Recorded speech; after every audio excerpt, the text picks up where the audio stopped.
Welcome to the 20th episode of Kabbalistic Mystic, the podcast for the Western Seeker, where we explore the Tree of Life and the ancient Hebrew wisdom as the lost spiritual heritage of the West. I'm your host, Batat, and today we'll take a break a little bit from the normal topics and go back to the topic of dreaming. And not only dreaming, we'll talk a little bit more about the role of the subconscious mind. We spoke about her, the subconscious, the feminine portion of our individualized consciousness in previous episodes, but I kind of want to recap a little and talk a little bit about how she works, because that relates directly to dreaming. And the way we're going to do this is we're going to be referring to a dream sent to me by a listener. We'll review the dream, talk a little bit about what it could mean, and how to analyze the dream, and about the role of the subconscious in our day-to-day life, and the way it works, the way she works and communicates with us, and refer to that dream. So stay with me, and let's begin.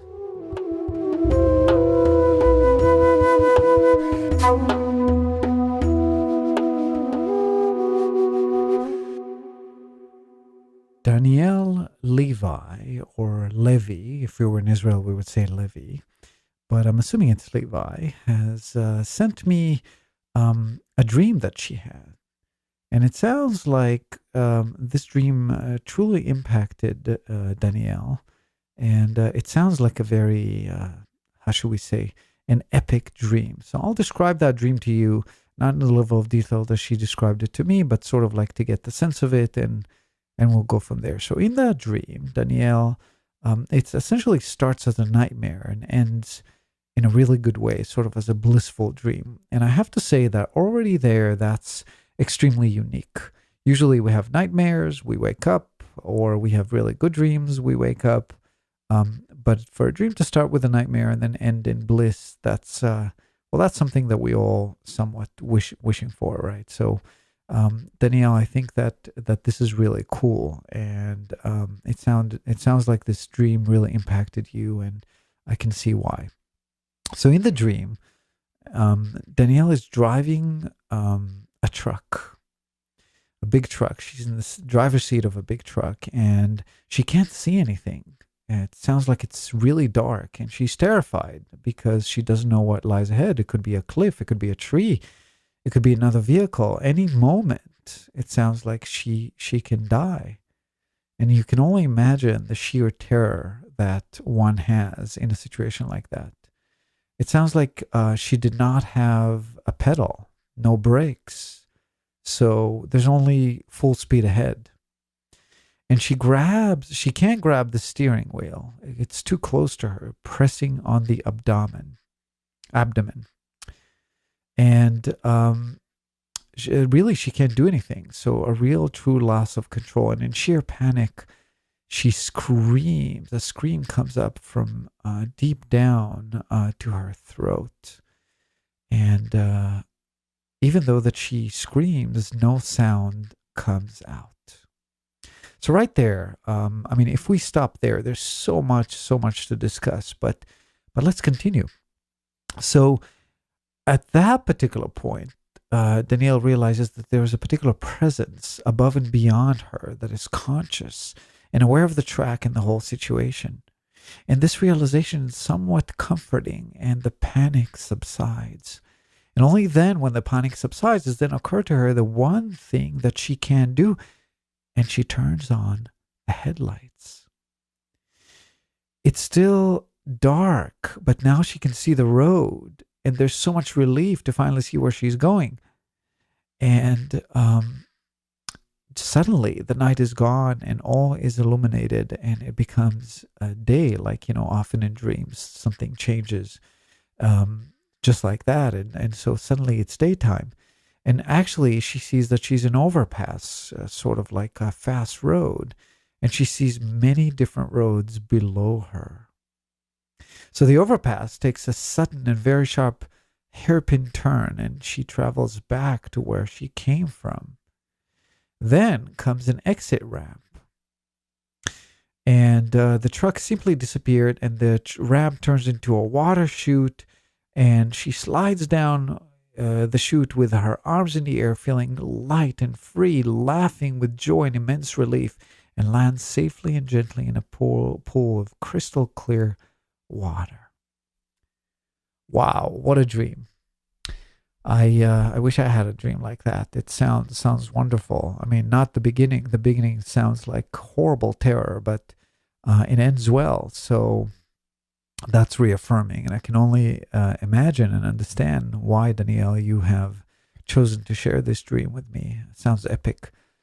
So let's talk a little bit about that. But before we dive into this dream, there's so many elements and so many symbols and so many sort of motifs that come back in this dream. I think it's a great dream to analyze together, if you will. But I wanna start with two other things. I want to talk a little bit about the subconscious and the ways in which she communicates with us. And I say she because when we look at human consciousness, and there's a whole episode about that, and I don't remember which one it is. I'll try to find out and mention that towards the end of this episode, in which we discuss how the human consciousness work based on the ancient Hebrew wisdom. But I'll kind of recap really fast. We have two sides to our consciousness. We have the personalized consciousness, the individualized consciousness, and we have the cosmic consciousness.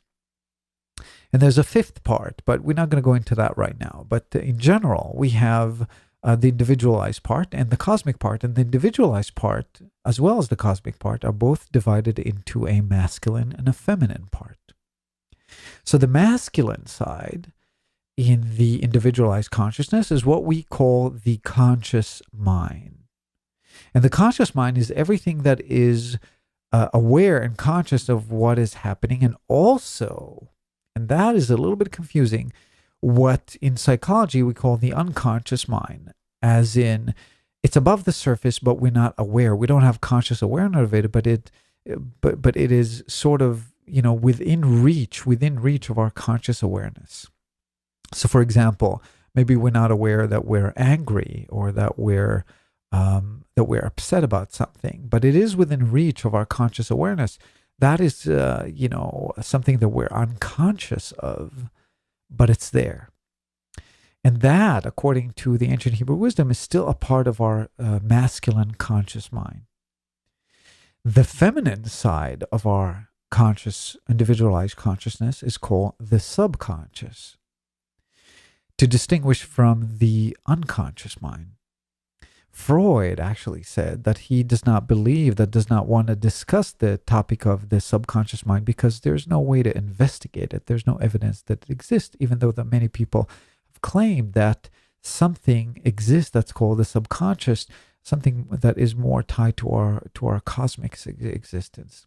And indeed, according to ancient Hebrew wisdom, the subconscious mind actually has access to many things that the conscious mind does not have the ability to grasp and will not have the ability to grasp, except, of course, if we are to break that veil between the conscious and the subconscious mind, which is the veil of forgetfulness, that is, achieve enlightenment.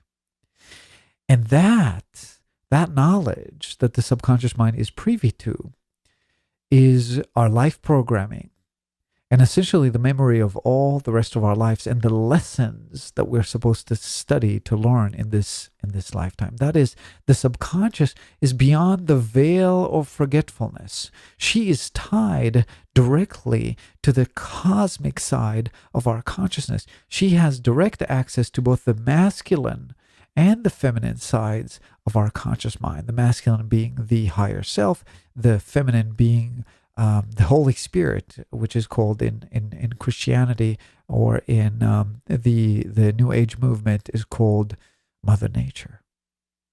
In tarot, she's called the High Priestess. So let's go back to the subconscious mind, which in tarot is called the Empress. We have the Emperor, which is the conscious mind, and the Empress. Now here's the deal. They don't know how to talk to each other. The Empress talks in feelings. She is represented in our conscious mind as the body. That's how we see her.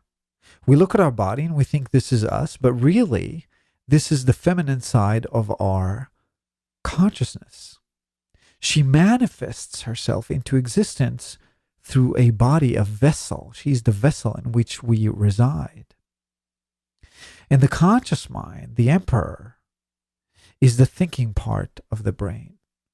The part that can actually process things and bring them to conscious existence and then decide what to do. The conscious side of our mind, it doesn't matter if you're a woman or a man, the masculine side of your individualized consciousness makes decisions. She cannot decide. She has to do what she's being told. He makes all the decisions, but he makes them blindly. He doesn't know where he's going. She knows, but he doesn't listen to her, usually. And that, my friend, right here is the paradox of our entire existence, and how metaphoric that is, prophetic really, when it comes to the relationships between men and women. Because everything, as in the micro, so is in the macro, we are all androgynous beings. We all have a masculine and a feminine side. The masculine makes the decisions. He is in control, at least thinks he's in control. And she knows where to go, but she does not make decisions. We have free will. That is, the conscious mind has free will, the emperor has. But for him to actually walk the real path, the path of our higher self, he has to listen to her, to the subconscious. And how does she speak to him? She does not speak in logic. She does not speak in words.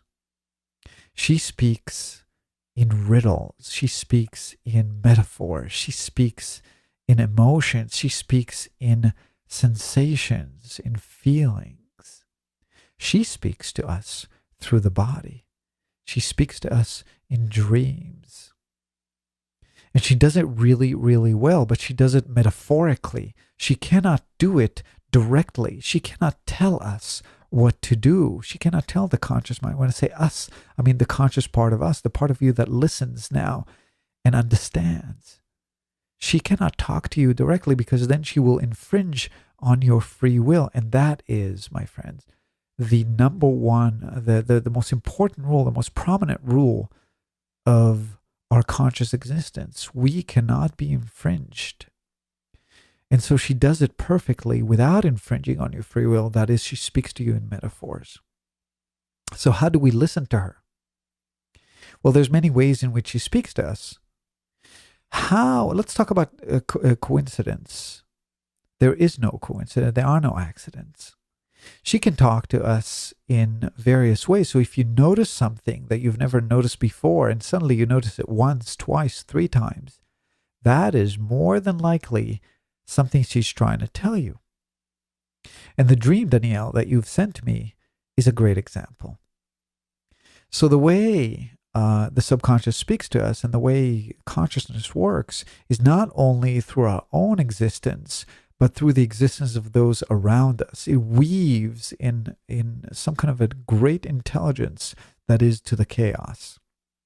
So I'll give you an example. I have been noticing again and again that a particular lesson is coming back to me. That sometimes the solution is extremely easy, it's a lot more simple than I think. And I've been struggling with something as of late, something that has been bothering me. It has to do with my personal discipline.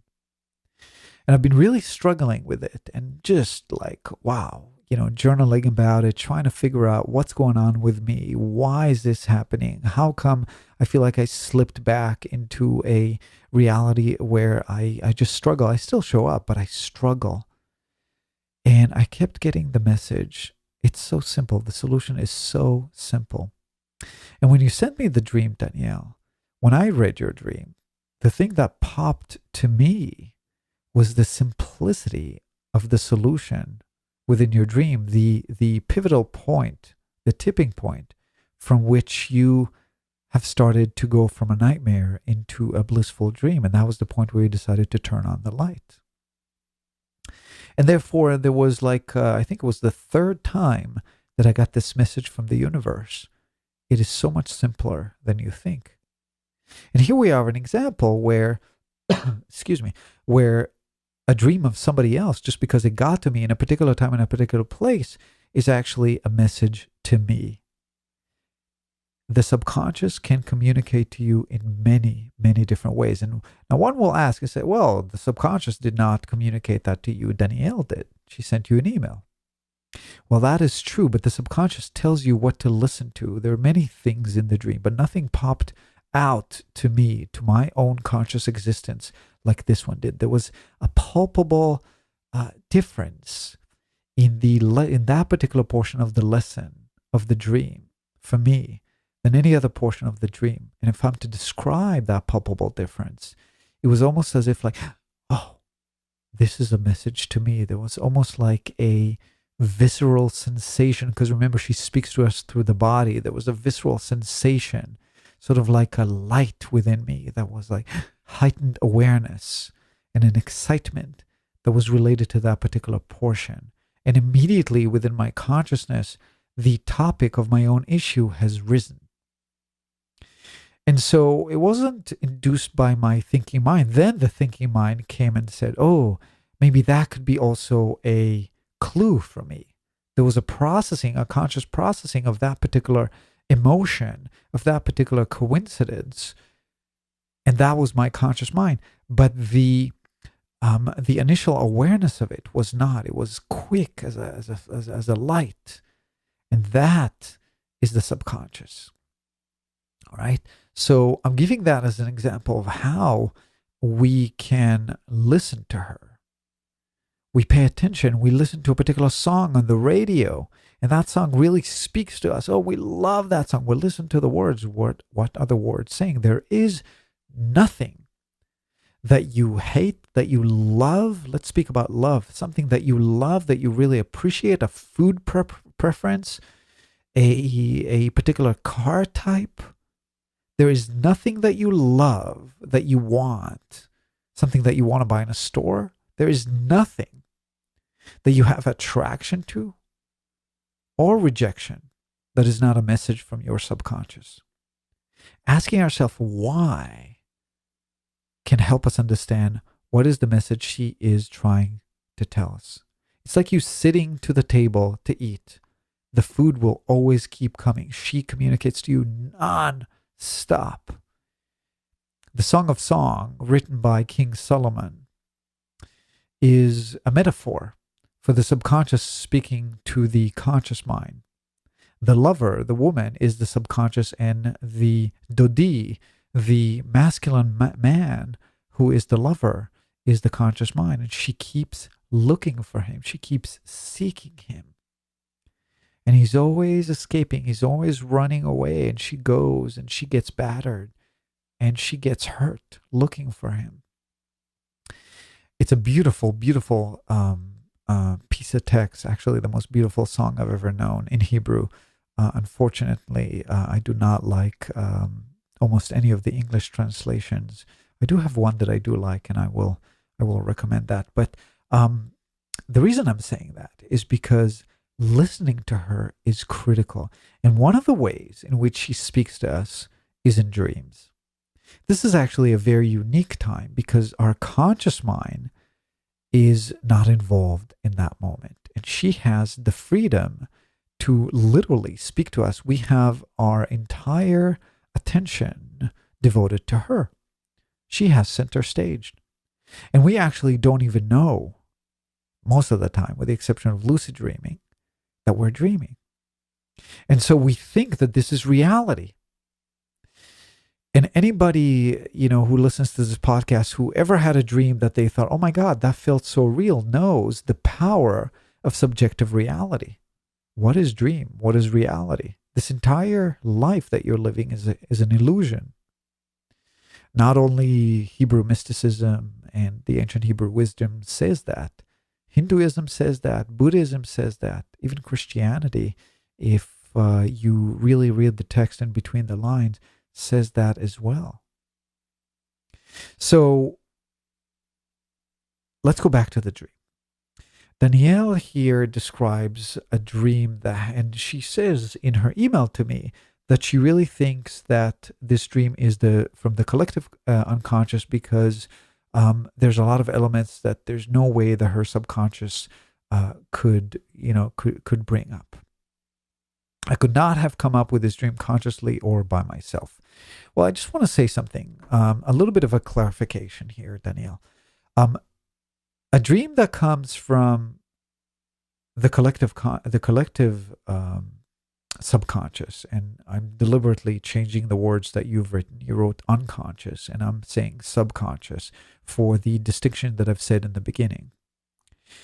The collective subconscious is essentially the collective consciousness of all of humanity. What your conscious mind can conjure is very different than what your subconscious can conjure. Your subconscious can come up with anything it wants from any life that you have lived. It can come up with anything it wants from anything that you have perceived through your five senses within even this lifetime that you haven't even brought up to conscious awareness.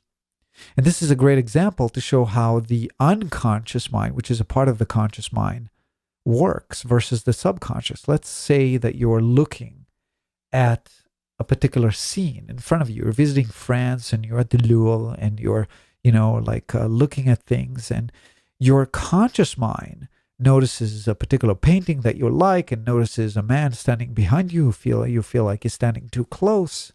Your subconscious mind captures a lot more. It captures other people. It captures other paintings. It captures something dirty on the floor that you haven't even noticed. Your conscious mind doesn't know that. Now, all these things that are being captured, we can put under the category, I'm sorry, I said the subconscious, we can put under the category of the unconscious mind. The subconscious can use that. We are unconscious. We're not conscious of the fact that we have perceived these things, but the subconscious can access that. And therefore your dream can be from the collective subconscious, or it can just be from your own subconscious. It doesn't really matter. When does it matter when a dream is from the collective subconscious versus not? When we can use the collective subconscious to understand the dream. And just from my own very limited experience in dream interpretation, I don't think it matters at this particular point in time when it comes to your dream. And I'll give you an example where it does matter. Stan Grof, the famous Czech psychologist who investigated a lot of people under the influence of LSD. And then when it got to be illegal, he developed a method called holographic breathwork, in which he tried to help his patients to access the collective subconscious and their own subconscious in order to heal the issue. He had a patient that he was schizophrenic, and he was just sitting and drawing really, really strange, very complex geometric shapes, and very unhappy with his drawings. Always kind of like tearing the piece of paper and throwing it at the end, and just really fascinated and obsessed with drawing this thing again and again and again and again and again. Well, he didn't know how to help him, and when he put him under the influence of LSD, or maybe it was holographic breathwork, I don't know, same thing. The patient described that he was walking through a gate, and a big monster that had a pig face had swords, and she threatened to kill him. Well, years have passed by. The patient did what he did, and Stan Grof has moved to the U.S. since, and became who he became. And one of his closest friends was Joseph Campbell, who we all know. Joseph Campbell was probably to date is the world's greatest expert on collective consciousness and various rituals, essentially cultures across the world, and their various rituals related to spirituality and religion. And he was walking with Joseph Campbell, and he told him about this particular patient. Well, Joseph Campbell told him, hold on. I know what this is about. This is about a particular tribe in Africa, a lost tribe, or in South America, I can't remember. And in that particular tribe, they believed in a god that had a pig face, and their rite of passage was, when you became of age, you had to be able to draw a particular shape, a particular geometrical shape in a particular perfect way. And only if you did that, then she wouldn't kill you when you passed through the opening. Now, this particular individual has tapped into the collective subconscious, the subconscious of this, the entire subconscious of the people of Earth, and brought something from there. And to Stan Groff, that was a clue. And had he known that at the time, he could have helped that particular patient in understanding why he was so obsessed with drawing these shapes. It was something that had to do with the rite of passage, something that had to do with his coming of age. Now, when we talk about a dream, such as yours, Danielle, we are talking about particular elements that are repeating in many different dreams: cars, water, highway, darkness, light. These are generic elements. And I did not see any archetypal scenarios necessarily that are related to the collective subconscious. But again, it does not matter. What matters is that this particular dream has spoken to you. And then now, before we dive in and analyze it a little bit, because it's a fascinating dream, and I really want to give an example to our listeners and how one can analyze the dream, I want to talk a little bit about our own interpretation. And that is directed to everybody, but especially to you, Danielle, because whatever I'm about to say is not relevant to you necessarily.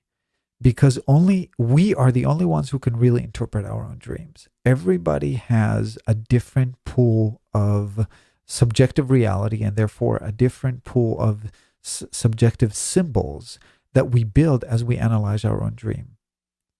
So for example, for one person, a car in a dream can mean the body, the vessel in which our soul resides. For other people, a car can mean a home. It could mean a way, a particular method, a tool to get from one place to another. That is a means with which to achieve one's goals. For another, a car can mean, some kind of a temporary place of dwelling. So you have to ask yourself, and I'm saying that to everybody, one has to ask oneself, what does a car represent to me in a dream? And as in more and more dreams you have a particular vehicle, then you can ask yourself, why?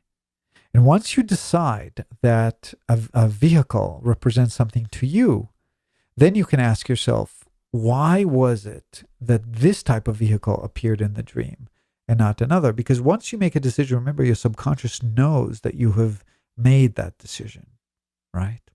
So for Danielle, for example, she writes that vehicle maybe equals ego/body/mind. She's asking. And I would say, ask yourself what resonates with you. I can tell you, for me, when I dream, a vehicle for me represents the body, always. And the question I would ask you is, why was it a big truck? Why wasn't it a super fast car? A truck usually is a very aggressive vehicle, a vehicle that is, you're protected in a truck. I once had a car accident where I got hit by a bus. I was literally got hit by a bus. How cliche, right? Because there's no accidents. We said so. And I was in a truck. It saved my life. So why was it a big truck? And for everybody, it could be a different answer. If somebody says, oh, a big truck, it means that I plow through life, right? Well, for you, Danielle, you have to ask yourself, what is your connection to trucks? Because your subconscious knows about your relationship to trucks. So for you, maybe a truck means Maybe you're a liberal and thinks that trucks are stupid and waste gas and why do people have trucks? Maybe you live in a farm and you own a truck and you love trucks. Maybe you're a four-wheeler. Everybody has a different association when it comes to a truck. Maybe when you were young, you were taught how to drive a truck and you felt that it was way too big for you and you couldn't control it. So you have to ask yourself, that's why it's almost impossible for somebody to interpret the dream for you. If you were here with me, I would ask you all these questions. I would say, what does a truck mean to you? Do you drive a truck? Do you feel comfortable driving a truck? You can't see anything. You're terrified. No shit.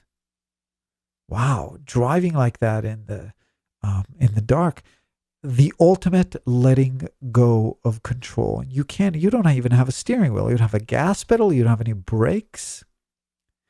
Dreams of losing control, having no control, are very common. And they usually suggest that we have something in our life that we're trying too much to take control in our lives. And I would say that this dream, just shooting from the hip, is a huge, clear message saying, you don't have control. And you have to learn to let go of control. And when you do let go of control, it is only then when you actually know what to do. And let me tell you, this is a metaphor for life in general. And I would say to each and every one of us, regardless of your dream, regardless of your pool of symbols, this is true for you. You think you're in control. You are not. Life happens. And the second you think you're in control, life will happen to you and show you that it's not, because that's the one biggest mistake that we can make as spiritual seekers, as just citizens of humanity. Living in this density, in this illusion, you are not in control. You're only processing what's happening to you. You don't want to be in control. You don't know enough to be in control. The entire purpose of the spiritual quest, of the spiritual journey, is to learn to let go of control. You have to let your higher self lead the show. And you do that through her, through your subconscious. You have to stop relying on the conscious mind, on your logic, and you have to start trusting intuition. You have to let the feminine lead. That is what life is about. And the second we do that, then we know what to do. Then the conscious mind knows what to do. Oh, turn on the lights. And that is symbolic, obviously, to suddenly there was light. Suddenly you will know what to do because she knows what to do. Without her, you're in darkness. With trying to think your way through life, you're not going to be able to make it. You have to learn to listen to her. You have to learn to use your intuition. And you have to relax. I think the biggest metaphor for life, there's so many. I mean, really, you can find that in anything, in woodworking, in painting, in writing, anything, in ping pong. And you can take each and every one of these methodologies, sports, habits, hobbies, and you can make that a metaphor for life. But the one I love is riding a bike with no hands. Riding a bike with no hands is a great metaphor for life. The only way to actually make that happen is to relax. You have to let go. You have to trust that the body will know what to do, and you have to keep pedaling. You have to show up. You still have to do action. If you're going to stop pedaling, you will fall. So you have to stop to keep pedaling, and you have to stop looking at the road. Instead, you have to look ahead to where you want to go. The body will do the rest. It even knows how to turn. That is a great metaphor for life. Look ahead where you want to go, what do you want to achieve, and let her guide you there. You still have to act. You still have to pedal. You still have to show up. Oh, I want to teach a course on the Hebrew letters in the university. I'm going to set the goal. I'm going to put it out there. I'm going to let her lead me. I'm going to talk to the people I meet about that and do what I need to do. But I'm not going to try too hard. I'm not going to start sending emails to all the people and just oh, why can't I make it? And maybe this university, maybe that university. No. I'll follow my intuition. My intuition tells me to speak to this and that person and to kind of continue from there and just let go. And it'll happen. If it's supposed to be, it'll happen. So when we talk about your dream, Danielle, when we talk about this kind of a dream, it's quintessential. You let go of the panic. You no longer panic when you realize there was a conscious and aware being above you, is what you said. It was somewhat comforting, and panic subsides. Faith can help us get there, can help us relax. And then we can actually listen to her, because we're not following the desire of the conscious mind, the false desire. We're following instead the desire of the subconscious mind, which is really, it's not really her desire, it's the desire of the higher self. She just communicates that to us. And suddenly the night is gone, and everything is going to get illuminated, and it's going to be full noonday sun. And then you finally saw that, you actually saw that you were an overpass, the high road. You're right, and I agree. And there's many roads below you, which means you've passed a lot. You've done a lot. You've got somewhere. And the overpass makes a sudden, very sharp turn, and that can mean a lot of different things. And you travel back to where you were, and you say that can mean the return home. And I will say yes. There's a law in Hebrew wisdom. There is 7 pieces to the conscious to our consciousness, 7 laws of the universe, and 7 stages of enlightenment. Together, 21 plus 1 more potentiator. That's the 22 letters. One of the laws of the universe and consciousness is the law of cycles. Everything repeats itself. So don't think just because you're on the high road that it ended, that you've arrived, that this is it, that from now on you're only going to be in the water of bliss. It always goes back. We start all over on a higher road, but we start all over. You go back to where you came from. Everything dies and renews. Everything vibrates and everything renews again and again and again and again. And each time we learn a different lesson. So maybe the dream means that you've learned the lesson that you were supposed to learn. And now you start over with learning a different lesson. And when we do that, when we let go, we truly can find the joy within. You know, this reminds me of a quote that I read from Quo. Quo is an entity that's being channeled by LL Research, Light Love Research. And in 1994, June 19, 1994, they have channeled the following. Here is how to be joyful. Upon the arising, turn to the Infinite One and, instant by instant, turn again to the Infinite One, again and again. In all things giving thanks, in all conditions rejoicing. Turn again to the Infinite One and rest in that peace which truly the world does not know. Joy is a living energy, as powerful and as effective as teacher as sorrow. However, it demands that the seeker a self-imposed discipline of the personality which looks beyond ease and comfort and energizes and exhorts the self again and again unceasingly to rejoice, giving praise and offer thanksgiving to the Infinite One. And in other words, this is me now, what this quote is telling us, that the answer is simple. It's a lot more simple than we think. How do we live in joy? We live in joy by finding joy in every moment, beyond the hardship. It's there. And we do that by finding the Creator in everything we do. The Creator is not a separate entity sitting up in the sky. It is not separate from us. It is within us. And in every moment, right now, it is in you. And if you just stop, if you just let go of the panic, if you let go of your hands and let your body do the work, if you show up, if you pedal, and just relax and have faith, you will be able to tap into it. And suddenly, there'll be light. You'll find joy in that moment, regardless of circumstances.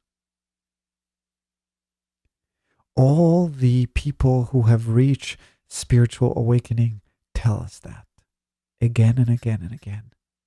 That when you are awakened, it is a place of presence in which you can find joy in every situation, regardless if you're hot or cold, if you're in pain or if you're in bliss.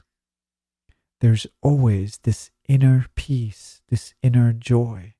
You're always swimming in a blissful water. Danielle, I want to thank you for sharing your dream with me. And I want to end this episode with talking a little bit about lucid dreaming. Not a lot, but a little. I'm actually thinking maybe it's a good topic for a future episode. Maybe find somebody to interview. But let's talk about lucid dreaming for a little bit. And I'm going to say that because you've sent me another email describing a great lucid dream that you had in which you've met your dog that died a little bit before that. And what a beautiful dream. And you had the chance to reunite with her one more time in that dream, and you actually realized that you're dreaming. Lucid dream is the state in which we realize that we're dreaming. And because we realize that we're dreaming, there's things that we can do in that particular state. Now remember, you live right now in an illusion, and when you're dreaming, that's also an illusion. It's just a state of consciousness. The difference is that when you're dreaming, that is, not in this particular illusion, but rather when you're sleeping and then dreaming, that is a state of consciousness that is not subject to the laws of the universe. You can fly. You can do whatever you want.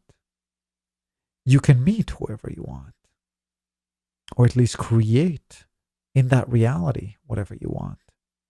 And you can communicate with your higher self. Lucid dreaming is very powerful. Now, the way to lucid dream is to train yourself to ask yourself, is this a dream? And there's all kinds of things that happen in lucid dreaming that will tell you that you're dreaming. For example, let's say you're going into the shower and you are looking at the shampoo bottle.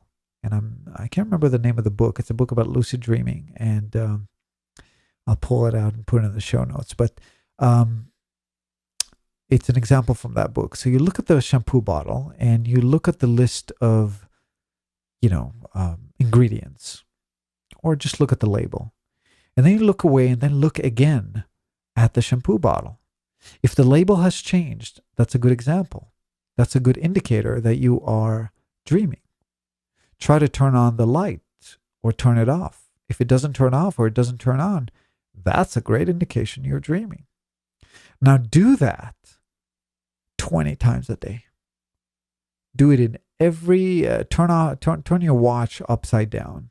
Like the watch on the bottom portion of the arm versus on the top. And every time you're looking at your watch and it's like, oh, why is it down? Oh yeah, is this a dream? Am I dreaming? This way you'll train yourself to ask yourself, am I dreaming? And what's going to happen if you do it enough times, at some point in your dream, you will ask yourself, am I dreaming? And you're going to do something. You're going to jump and see if you're landing back on your feet or maybe you're hovering and flying. And at some point, you'll be doing that and you'll realize you're dreaming. Now, the second you've realized that you're dreaming, the second step is to know what to do at that point. Because that happened to me a lot. I actually realized that I was dreaming, but then I didn't know what to do with it. I was like, oh, wow, I can fly. I'm dreaming right now. Ooh, what do I want to do? And then usually I aim for the sky. Oh, I want to meet my higher self. Help me meet my teacher. But maybe it's not time. So it's tricky.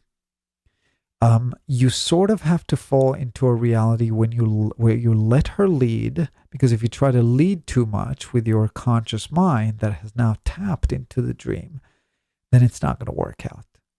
So you it's almost like how should I say, when you're driving sort of like when you're flying a plane. I don't know, for those of you who have done this, you're doing very, very gentle movements with the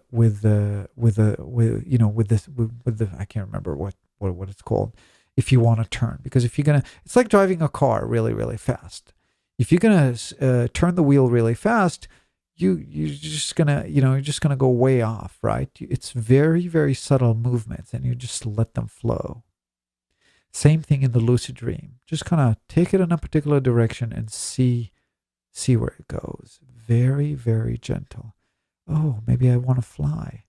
Or maybe I want to go explore, and let her take you and explore. But realize that you're dreaming. And if you do meet someone, maybe you ask them questions. Maybe you just enjoy yourself. Don't get attached. The second you're going to get attached, you're going to wake up. Don't get attached. So that's lucid dreaming. And there's a lot of books about how to lucid dream. And it's not for everybody.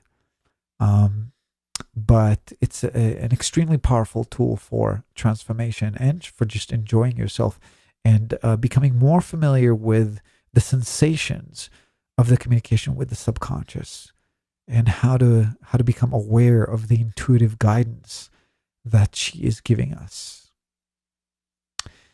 So that's it for today. We spoke about dreaming a little bit more. We gave Danielle's dream as an example for a dream and how to analyze it. We showed how individualized dreams are and how important it is to stick to our own questions, to ask ourselves why. Another question that's important to ask, and I did not mention, how did I feel? Danielle was very, very good at describing her sensations and feelings throughout the dream. It's very important. A lot of people, I keep a dream diary. A lot of people do that. A lot of people track their dreams, but they write what happened, what they saw, versus their emotions. It's very important to ask, what did I feel? Because the feelings will suggest what the dream is supposed to tell us. The vast majority of our dreams are here to tell us about a particular distortion that we have in our psyche towards reality and how to fix it. What do we need to work on next? And so remembering and writing down how we felt is very, very important. Again, listen to episode 7 in order to get various tips about dreaming. We spoke about that. We spoke about how the subconscious works, about the different parts of consciousness, how she communicates with us. And we spoke about lucid dreaming. The book, by the way, about lucid dreaming is called Exploring the World of Lucid Dreaming by Stephen LaBerg, PhD, and Howard Rangel, a step-by-step guide to lucid dreaming. This is it for today. I thank you all for listening. I thank you, Danielle, for sending your sweet note. I welcome you all to write me. I want to hear from you. From Spokane, Washington, this is Ovadia Batat, your host, wishing you love in every moment.